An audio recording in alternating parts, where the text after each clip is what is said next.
আসসালামু আলাইকুম আপুরা ভাইয়ারা, সবাই কেমন আছেন? এই তো আলহামদুলিল্লাহ আমি ভালো আছি। আজকে সকালের নাস্তাটা করে নিচ্ছি এইটা দিয়ে। তো এনে দুই রকমের আছে, এই যে দেখুন দুই রকমের আছে। তো আমার মা মেয়ে নাস্তা করে নিচ্ছে আপুরা ভাইয়ারা।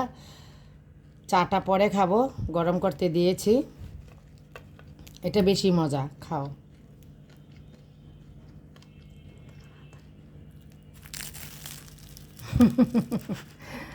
আসলে দোনোটা নাস্তাই আমার মেয়ের পছন্দ। হুম, মজা না? দেখি এটা খাবারটা, এই যে দেখাও, তুমি হাত দা ধরে দেখাও। ভিডিওটা একটু বড় হয়ে যাচ্ছে আপুরা ভাইয়ারা, কারণ ভিতরে মিষ্টির মতো। খুব মজা এটা। তাই ভাবলাম সবসময় রুটি, চা, পরোটা দেখাই, এটা যেহেতু সকালে খাচ্ছি এটাই দেখাই। সবাই ভালো থাকবেন, সুস্থ থাকবেন।